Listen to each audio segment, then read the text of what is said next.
your girl Stephanie. Welcome to Memoirs of a Longarm Quilter, or MLAQ for short. Today, I wanted to share with you just a short video of me choosing an E2E or edge-to-edge design for this beautiful quilt right here. This quilt is a donation quilt for our guild. I decided that I wanted to help out by doing some longarm quilting for them. Well, I know you guys are saying, Stephanie, what is an E2E or an edge-to-edge? I'm glad you asked, okay? An edge-to-edge is nothing but a computerized version of a pantograph. Usually pantographs come on a long sheet of paper that goes the length of your table. Sometimes they're even longer. You just have to keep it rolled up. I can't have that because I don't use the back of my machine because of the computer. I have cables on top of my table. So without further ado, let's go ahead and get into choosing a pattern. This is my computer. It is called the Navigator P2.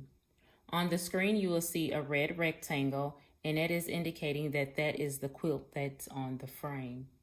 The gray box is called my sew zone, meaning that whatever in this box is what's going to stitch out at any given time. The first thing I need to do is go to my library, and if there is patterns sitting out on my pad, I can go ahead and clear them. I have a ton of patterns that's already out here, and I can either go look for them or I can download a pattern if I, purchase it. But before I even get to that, I always allow the quilt to speak to me. This quilt, I will show close-up pictures here, is full of flowers. So in my mind is I want to do leaves. Here is a simple leaf, but let's scroll down. I can do or a flower, but I'm thinking because there's so many flowers already on this quilt, I want to stay away from flowers. I just want to do leaves. So what I'm going to do is I have tags over here. I see one is there for leaves, and I want to search by a tag, and then I'm going to hit my search button. And then this is all patterns that's coming up with leaves. This one is really nice because it's nice and open. I like that.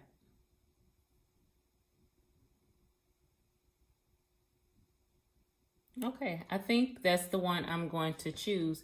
It was going to be between this one, all leaf simple, and this one right here. But now that I see this, I like this one so much more.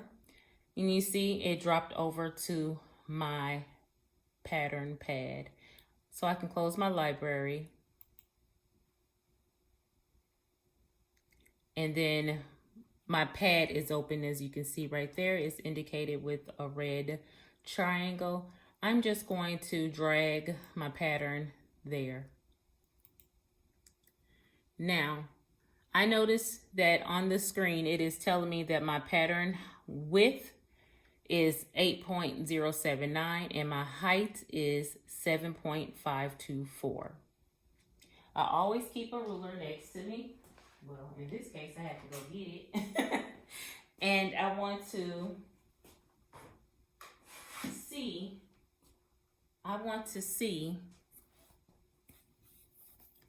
what 7.5, which is more than 7.5, is going to look like on here. So let me turn you down.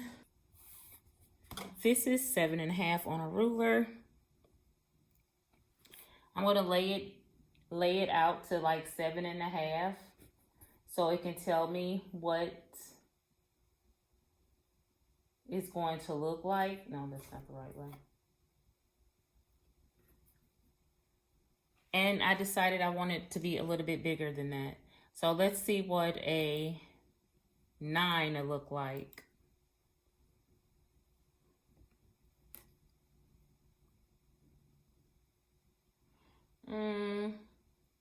That's still within the 9 inches. Is like from here to here, and I have a lot of quilt to go.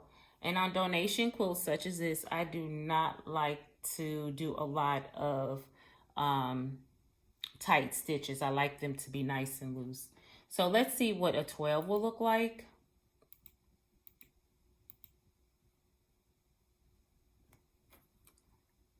And I'm thinking 12 will be perfect. Okay, here is the design at 12. I think that looks good. What I'm going to do is go in so we can multiply and fill in the quilt. I want to move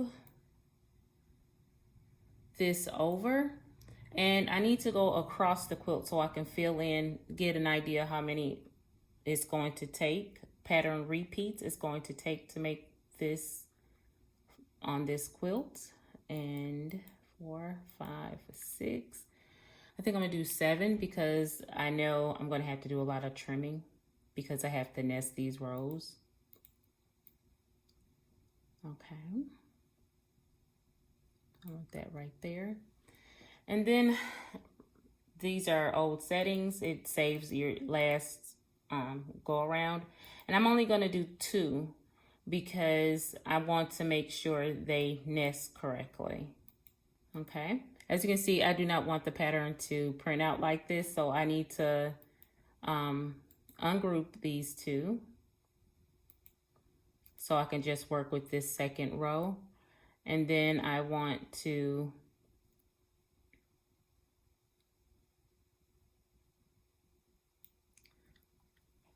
like that.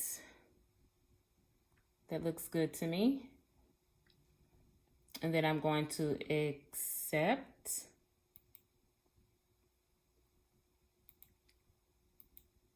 You can see they're still separated.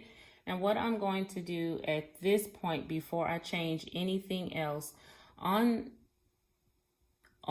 this pattern, is telling me that these green buttons is that all of my rows will start on the left-hand side. I don't want all of my rows to start on the left-hand side because I don't want the quilt to all of a sudden start shifting in the opposite direction. So I need this one to turn red on that side, and that way I can go ahead and start stitching this way, and then it'll come down and start stitching back. The red means this is the start, and the green is the start, and the red is where it will stop. Okay, and then now, because who I am, I want to try my best to get it just a little bit closer, because as you can see that the points of this leaf is right outside the sew zone. And if I can get it just a little bit closer, I can actually stitch both of these rows in one pass. That is the goal. But I honestly don't think that's gonna work because I still have so much left on the outside. So let me go ahead and put that back to where it was. Okay, so now I want to group these 2. So let me go to my group. And I want to group these rows again. So when I go to copy them, I can just move 2 at a time instead of 1 at a time. So I want to highlight the green one. I want to group it to this one right here. And then I'm going to accept. And then they will both highlight. And then I want to copy. And then grab the one that I need. And then bring it down to about where I want it. I want a little bit more space. That looks good to me. Then I want to highlight that one. It doesn't matter which one you highlight, but I just like to highlight the one I just did. And then bring it down again and see.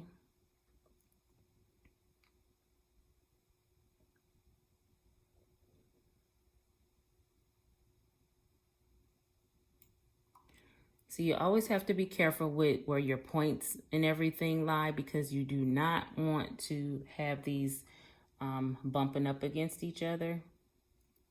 And I can shrink it so I can move it up And then I want to copy and then bring the copy down again. And then I want to zoom in a little bit more so I can see just a little bit better. That's a little bit way too close for comfort. And then bring that down just a little bit. And then I have another one right here that I'm going to copy one more. And then I can always trim what is not needed. This one right here.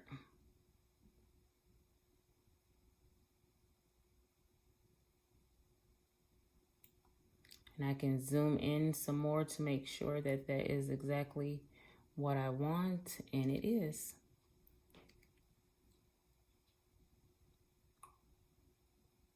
And that's how it looks all the way on the quilts. I make sure that the spacing look pretty good.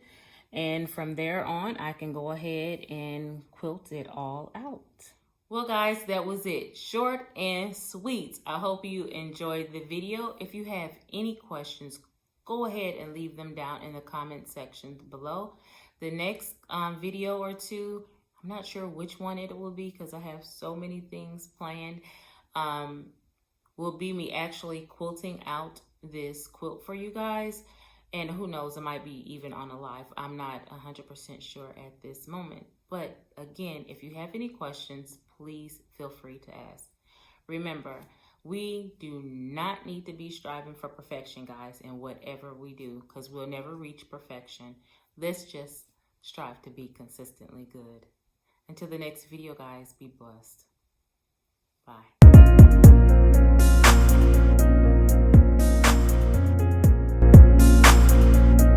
Now, I know you're asking, Stephanie, what is it E2E or edge to edge? I'm glad you asked.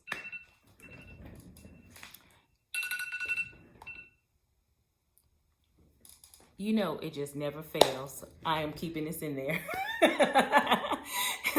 No, it never fails. Someone always decides to call when you're recording. It's my fault because I did not silence my phone. Forgive me. No, I know I'm glad you asked.